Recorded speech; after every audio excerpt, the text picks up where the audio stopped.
dossier à 100 jours où le peuple congolais a se plaigné qui m'a cassé, où le ban a se plaigné pour l'embouteillage. Nous avons vu qu'il y a eu des têtes qui sont tombées. Raison pour laquelle les lots, tout est côté la bisomo on a mis sous totale invitation. Il y a directeur du cabinet chef de l'État en exercice à aller interpeller. On a besoin de motif il y a satisfaction, non pas il y a acharnement, il y a satisfaction. Pourquoi? Parce que les locaux besoin de Bundela pendant longtemps, tout combattre l'impunité à travers l'état de droit et commis de plus en plus comme en réalité. Il y a un alliés sur mon abisso, tous alliés tout est mis awa, tout est awa pour na tout veiller na effectivité nango. Au bisso tous alliés base, bateau basala que fort. Bako qui sa aspiration, il y a bana changu, il y a bana mwamba, il y a ba congolais nyonso. Accord en Nairobi, na habité ceux à disposition mon corps et salemaki et prévoyait qui impunité. Accord en Nairobi essentiel na vanda qui servir le peuple congolais. Accord en Nairobi ba disposition na nyonso na monaki ezalaki koloba que le peuple congolais doit être servi. Leur justice a remarqué que le nom de Kamer est cité dans plusieurs dossiers où Zalaki Malamouté. Il fallait nécessairement justice ça Moussa Nango. Nazomo la Tessigani Bisso, combattant de peste à l'acharnement. Je ne vois pas non plus à quel niveau Bisso tous liés dans Makambo Monsieur Vital Kamer Azo Sala. Les souhaits les plus ardents, il y a combattants.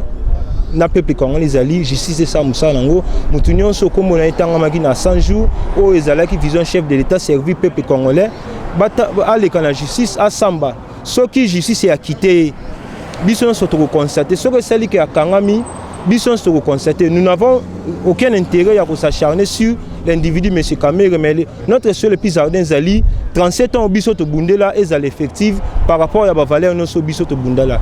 Toza awa mutunyo soyebi que lelo eza mukolo oyo invitation bapesa ki directeur de cabinet chef de l'État excellence Vital Kamerhe pour se présenter na justice mukolo ango ekoki yango moni batu na sima na biso na parquet ya 4e rue biso pe toye pona d'abord ko féliciter avancer oeza ya kitoko ya justice mboka na biso po banda kasavubu ti lelo nano tomona un directeur de cabinet en fonction ba interpeller na justice pe ayete boye mboka itambola kabongo état de droit yango wana tozo et la justice kaka ndazaka na musala na ya salaka mais vraiment tozo féliciter avancer wana na conscience oye moko directeur de cabinet azui pona ko se présenter kotinda mutute comme yela yemoko ça c'est à féliciter. Si hapa tuko kumbele ya parquet voici il est ban interpellé son excellence monsieur Vital Kamerhe tunafurahiwa sana ile tunaanza kutafuta justice ifanike mumukini yetu ikuye tunafurahiwa kuona directeur de cabinet ya chef de l'État en fonction bien sûr bana m'interpeller ba mu juger kama atakuwa coupable. Alors message yetu na ya mwisho ya kusema tutafurahiwa kama influence ici donc kama présidence tout comme fonction il est muntu et qu'on exercer et influencer justice hapana justice ibaki pas que justice équitable c'est vrai. Oui, merci beaucoup.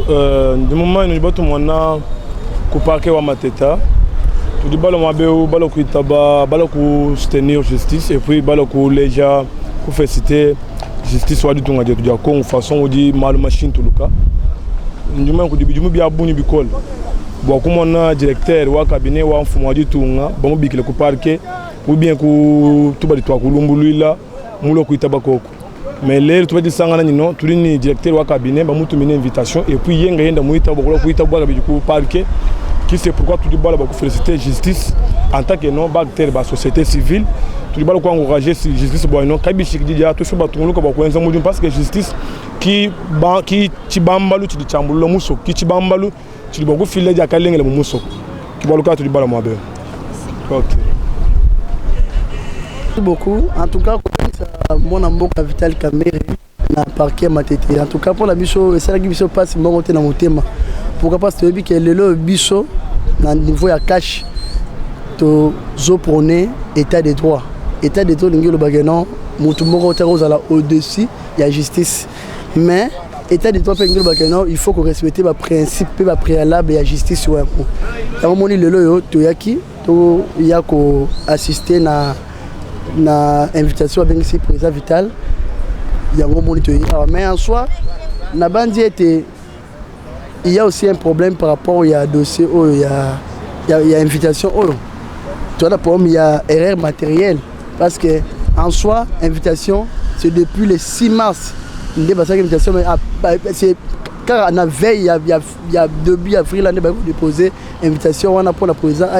C'est pour dire qu'il y a une erreur matérielle, mais pour nous, en tant que politologue de formation, on a dit que au bien de toutes choses, tu as dit que la justice est une instance indépendante, mais il y a un cas exceptionnel qui prévaloir pour que ça la justice va s'adapter politique na bango par rapport à cas exceptionnel le lombo la biso toi na canine toi na bino lobby na point de presse ministre en fonction le lombo la biso toi na cas moko exceptionnel il a plus marqué par coronavirus c'est pour dire quoi pour dire que le gouvernement de la République sous l'initiative des chefs de l'État, il y a une initiative contraignante pour tout le monde, que tout ça, le système, il y a confinement, mais surtout distance en termes de rapprochement entre les gens. Là où tout le monde est confiné, tout le monde est Gombe. C'est pour dire que pour nous, qui était par rapport à la situation politique et sanitaire que j'ai passé pour le moment, il fallait qu'il reporter l'invitation à l'élo. Pourquoi? Parce que l'élo, on a Vital quand même bien ici, n'a parqué à ma tête.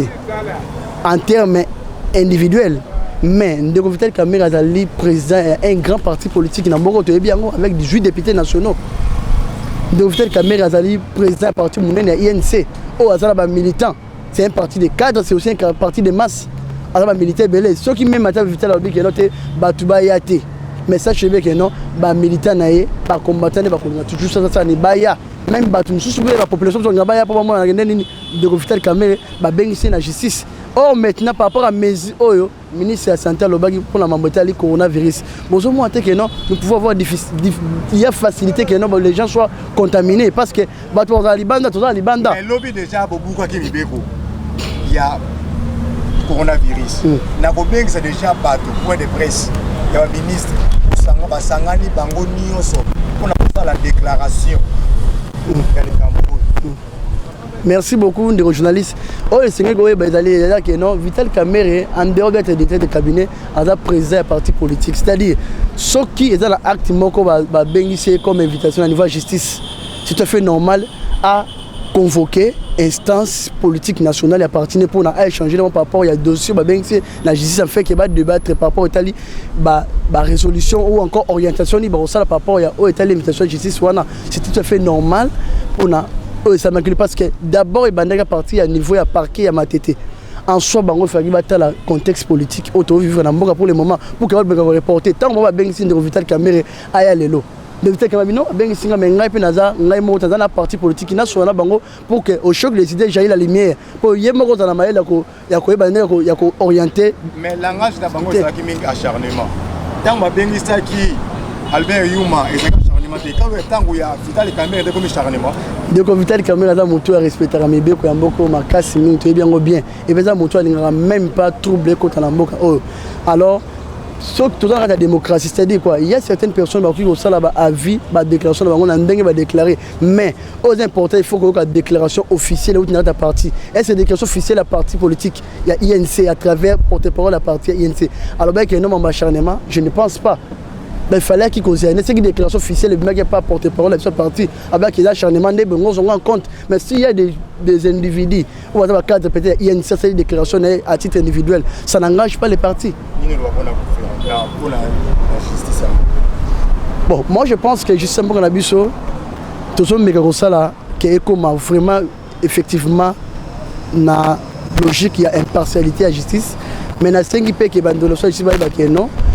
Justice, malgré qu'il y ait des dispositions juridiques préétablies par rapport à l'indépendance de la justice, mais il faut que tenir compte il y a la réalité socio-politique au moment de traverser pour la convocation il y a Tsongolo Pakala. Parce que Ndeko Vital Kamerhe, c'est un citoyen comme tout autre citoyen. Mais c'est un homme public. Tant que Bengi Sine, c'est un matete, parquet matete. Alors, sachez bien que non, il y aura une foule. Membre ya parti na batum souhait banda ba kota or pays de traverser moment exceptionnel tout le monde comment dire chef de l'état d'autres bunda pour le financement pour vaincre maladie.